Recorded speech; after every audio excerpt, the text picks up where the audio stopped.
Okay. So let me ask you this. What is do you have anything in place to I ain't gonna say eliminate crime. I'm not gonna sit here and say no person, I don't care what position you is going to eliminate crime. But do you have anything in place to help those who really don't want to be, I'm saying in the black community, who really don't want to be in the drug business or in the to keep the ones who really don't want to do it from being criminals by a lot of them get money.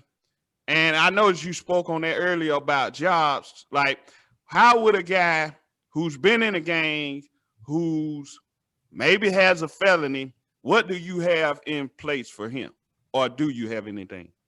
Sure. Yeah, absolutely. So we have to look at the root causes of crime, right? So one of the root causes of crime is poverty. If you look at the highest income census tract in the city, the average household income is $190,000 a year. If you look at the poorest census tract in Chattanooga, the average household income is $5,000 a year. I'm not talking about 5,000 a person. I'm talking 5,000 for the household. A year? So a year, a year. So if you are a person who is trapped in that kind of poverty, like I don't know how you take care of one person legally on $5,000 a year, right? So uh, you've got to have a huge motivation to do things outside the law just to get by. It's like you're not robbing somebody because you're a bad person or even because you want to rob them. You're robbing them because you're hungry or your kids are hungry. There's something you've got to do. So we have to take a look at poverty and try to do things to raise the level of income in deeply, deeply impoverished communities.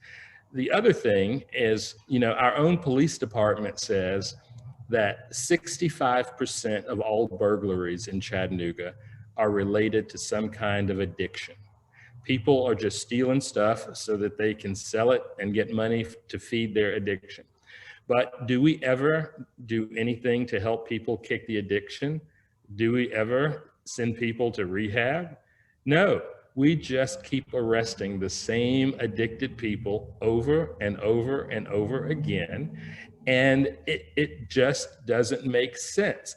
I mean, if you ask an 8-year-old, whether they thought that this was the right thing to do, they would say, no, that seems silly. If the person is an addict, why don't you help them, with the addiction? So we've got to do things like that.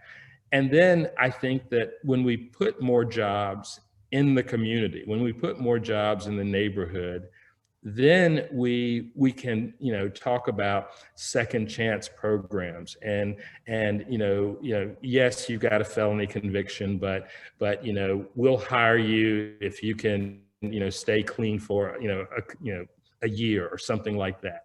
I think there are all kinds of opportunities there. And then the last thing I will say is the way our YFD department is set up doesn't make any sense to me either. Like, there used to be a rec center at College Hill Courts, but there isn't anymore. And the rec centers that we have are closed on the weekend. So what is, a teenager supposed to do, when they can't go to the rec center, they can't, find, positive ways of spending their time. Uh, it's not that our kids are criminal; they're just bored. I think that if we opened the rec centers and had them there, had them open on Saturdays and, maybe not Sunday, but certainly on Saturday, that gives our kids something to do. But you know, when you look at the schools too, 36% of our kids, only 36% of our kids read at grade level. And that's for every kid in the school. I mean, that's not just African American kids, that's everybody. So again, we're producing, kids every year who can't read, and we put them out in society. We say, good luck to you. And it's just wrong. So as mayor, I've got to be involved in all of these things. It's not like I get to pick which one I want to do. I got to do all of them, because that's how we're going to make neighborhoods better and how we're going to improve the lives of people. Okay, let me say this, and you can correct me if I'm wrong. I think it is a center in College Hill Courts. I think what has happened, because if I don't say this, I got some people who know me personally, they gonna be at my head, and they should be. The centers are closed due to COVID. Okay. So that's why they're not operating. Okay. Well, let me say this. Okay. So I will accept that maybe I misheard the information, but what I didn't hear, or I didn't mishear or missee, is that sorry playground at College Hill Courts. So I saw that with my own eyes. I don't even know why that exists that way. They've got there are two things. There are two things on the playground. There's a big old hole where you can see there used to be other equipment, but it got removed for whatever reason.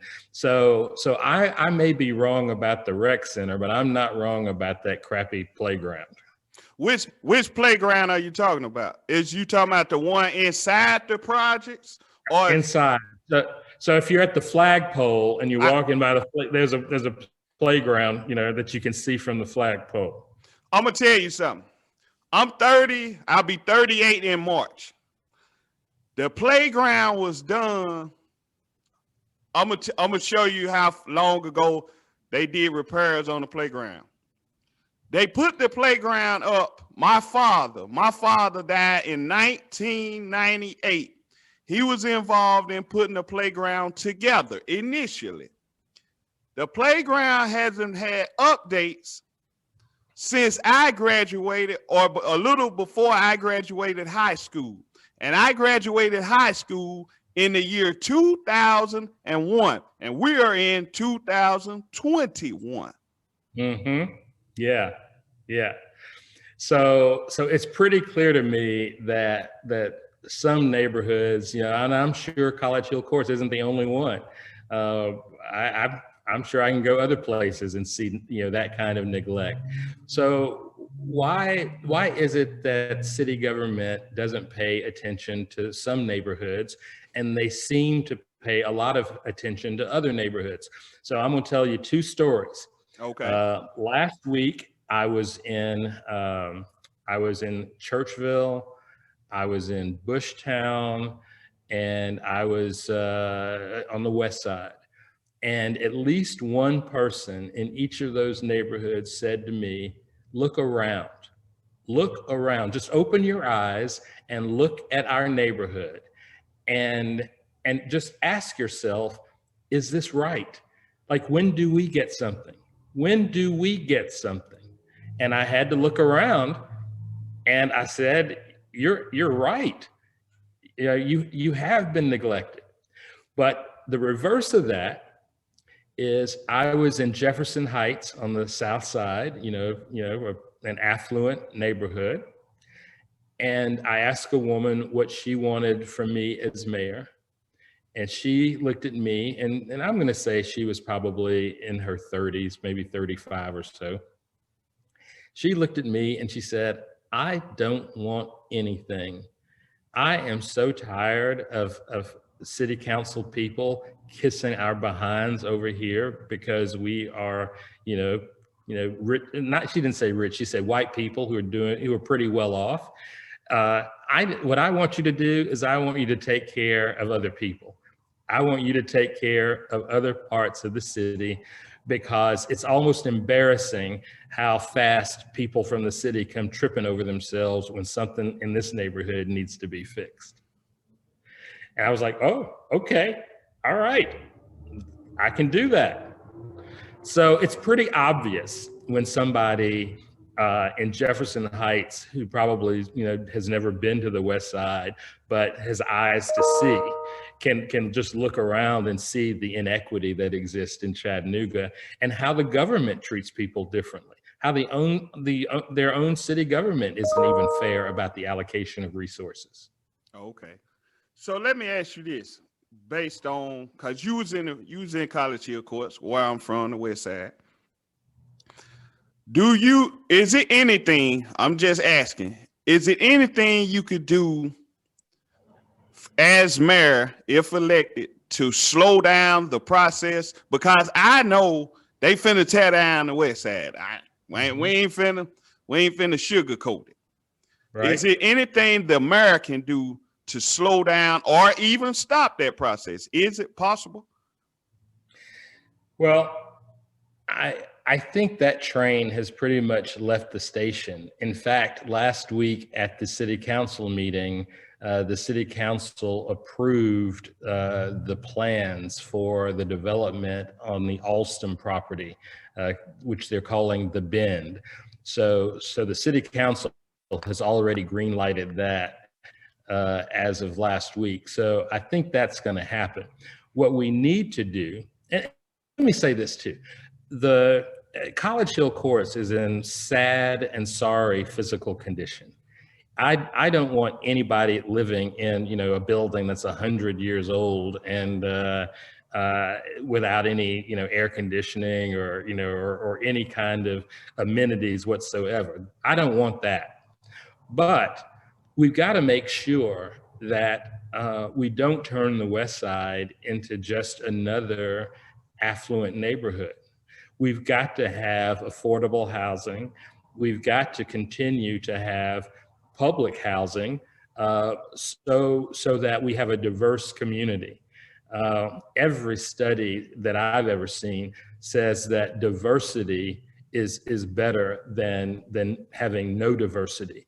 When you look at schools, for example, diverse schools that have a mix of ethnicities, that have rich people, poor people, those schools perform better than schools that only have rich white people.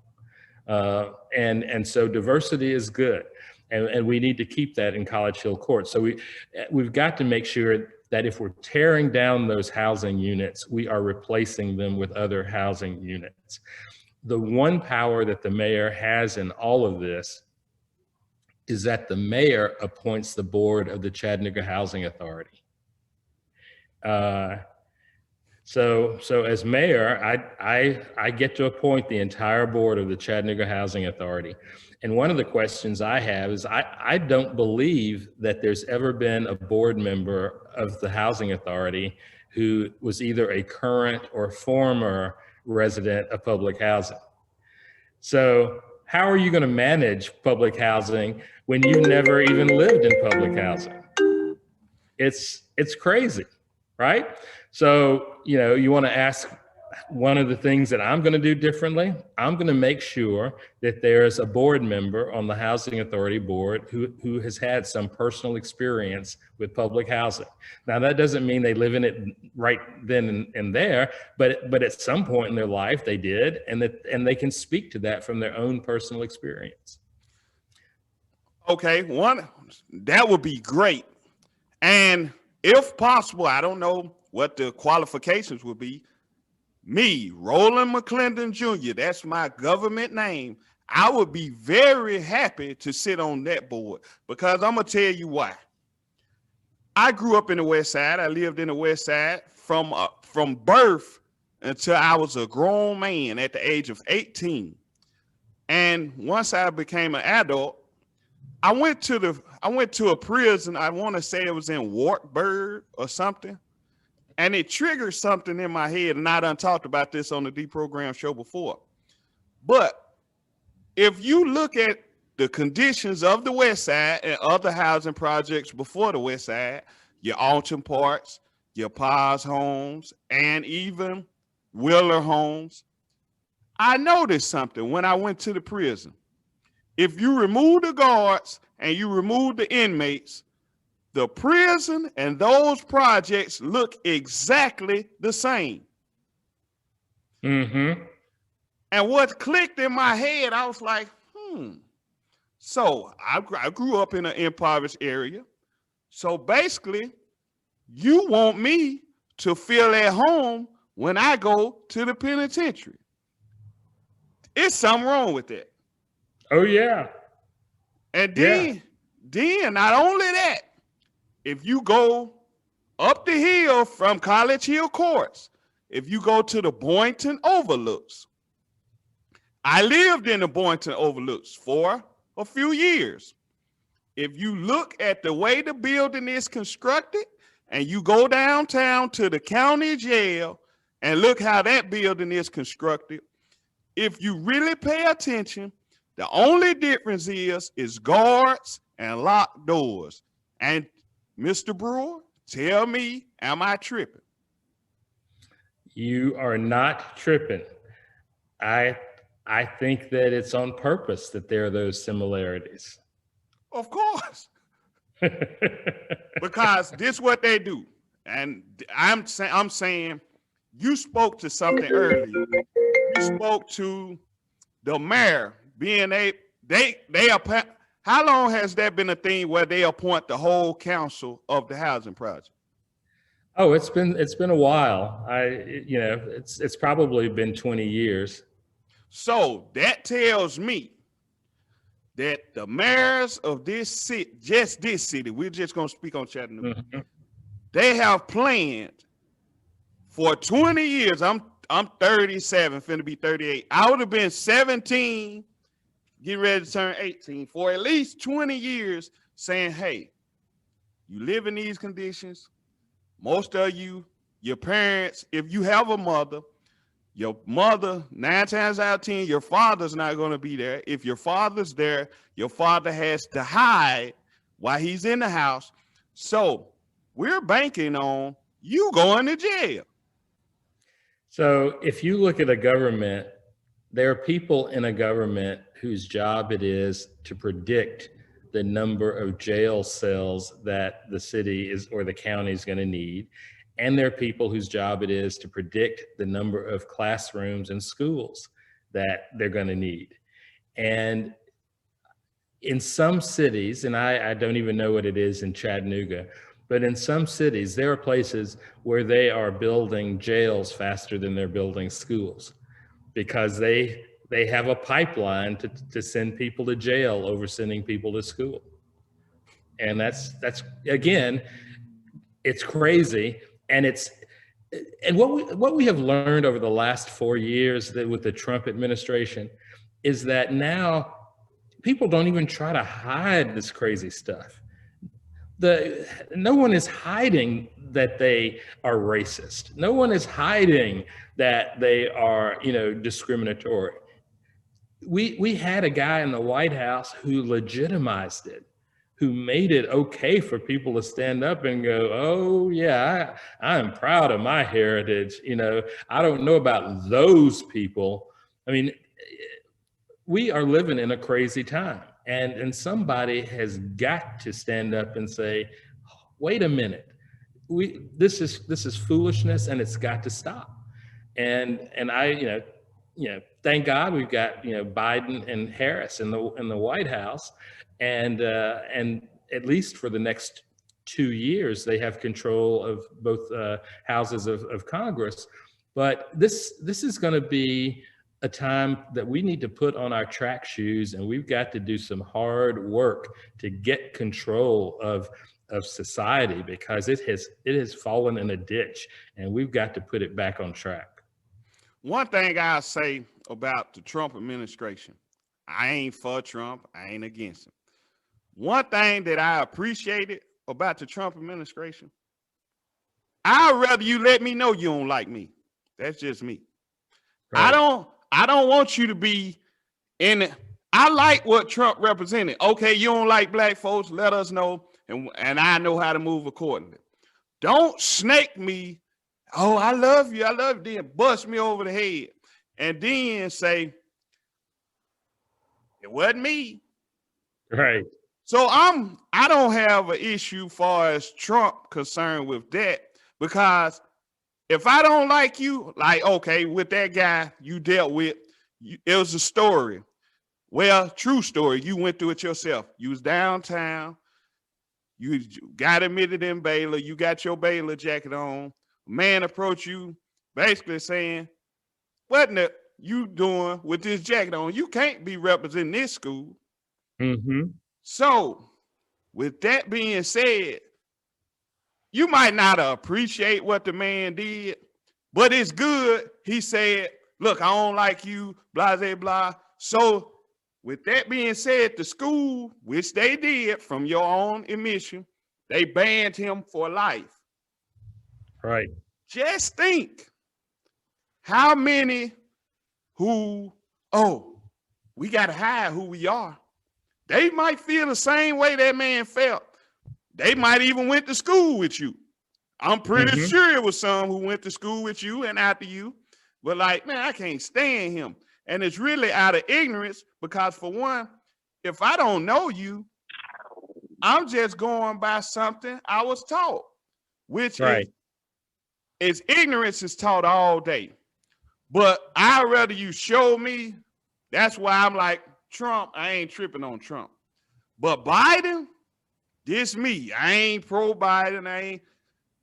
Biden has also showed us, both of them done showed us for the most part, we don't like you. So I don't want our people to get rocked to sleep because he chose Kamala Harris, or Miss Harris, if I'm saying her name wrong. Yeah, that's exactly right. And people ask me all the time, they say, okay, Monty, what you're saying sounds good, but how do we know you're not going to get in there and just be like everybody else? And, because everybody tells us what we want to hear when it's election time. Well, you've got to hold me accountable. You've got to hold my feet to the fire. And one thing that I've said is, I'm not going to be the mayor who hides in City Hall all the time. I'm going to be the mayor who's out in the neighborhoods and out talking to people. And I think people have the right to not only say to me or to a city council person that we're doing a good job. People should have the right to come up and say, hey, you're doing a crappy job. And that's how we're going to get better. So, hold me accountable, come up to me and tell me you think I'm doing a lousy job, if that's what you believe. And then if I really haven't delivered on my promises, vote me out. Don't make me a two-term mayor, make me a one-term mayor, because that is the power of the people. And that is really why I'm running. I want people to appreciate the power that they have. So we can count on you, if you elected, to be still in the West Side, still on the East Side, doing this canvassing for the people. Can we count on that? You can count on that, and you can count on me as mayor coming back on the Deprogram show.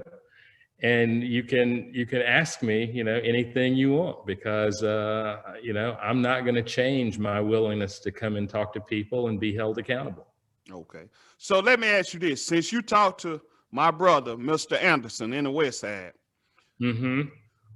have you came up with, or did you already have something in place to deal with the trespassing issue? Because that's a terrible thing, man. And that's not just in the West Side, but across the board. It's like my mother, I could be a victim of that. My mother lives in the College Hill courts. I don't live with my mother, but I could go visit my mother and could easily be placed on the trespassing list. Oh yeah. So the very first time that I talked to Maul, that is the thing he said to me. He said, every time I go visit my friends, I risk getting trespassed, because they look at my driver's license. They say, you don't live around here. What you doing over here? He said, I should have a right to go visit my family. I should have the right to go visit my friends. And that's true. So when we change the way our police our neighborhoods, then that's going to be something that we're going to have to do away with, because it doesn't make any sense. I can get in my car and I can go visit my parents in East Brainerd, and no one's ever going to pull me over. No one's ever going to look at my license and go, "Oh, you don't live in East Brainerd. Well, what are you doing over here?" That's just not going to happen. There's no good reason for doing it, and we need to stop it. So it's like I done been to jail too. I'm gonna keep it all the way real. It's like when I was living in the West Side, I never forget it. I'm not even gonna say the officer's name, but if he see this and he know who he is, I never forget it. I was actually a resident in College Hill Courts. Me and a couple of my friends, we was walking, and we was actually walking to talk to another group of our friends. So it's like a one-way. Where actually my mother lives on the one way now, where you go down and you go in the dip and you go back out. So the police, they was in I want to say they was in a green van at the time. They drove down, hopped out on us with guns and said, "Freeze." This in broad daylight. And they told us, "What y'all doing on the block? This our block. This bloop, bloop, bloop." And we were like, "Hey, bro, we live out here. Now I can't say everybody who was in that circle wasn't doing what they do, but my thing is, I'm like, they made us pull everything out of our pockets. They told us they better not catch us. They told us they better not catch us in an area where we live." Right. So it's like, what that told me is, we treating this just they call it penitentiary rules in effect. The same thing apply in the pen or Silverdale, which is a lower level penitentiary for those who don't know. The same thing that applies out there applies in here. Get in your cell. Just like when they come down and they tell residents, I've seen it, get in your house. We conducting business. I'm paying rent. So back in the day, I was the chairman of an organization called Chattanooga Venture that did a lot of community goal setting and citizen empowerment. And so one of the things I'm the proudest of is that we set up a neighborhood association at Harriet Tubman Homes, which of course doesn't exist anymore. But we wanted to prove that public housing was as much a neighborhood as any other place in Chattanooga, and that the people who lived in that neighborhood had a right to have a say in what went on and how things happened there. And you mentioned not having guards. Well, I've heard stories about employees of the housing authority about how they are disrespectful, how they treat people who live in public housing, and so that's very much like being in prison. And I think that you shouldn't have public housing without a neighborhood association. I think that the residents ought to have a formal way of letting people know what they want, what they need, and what they're unhappy with. Because again, it's about putting power back in the hands of the people. And we don't need a plantation mentality.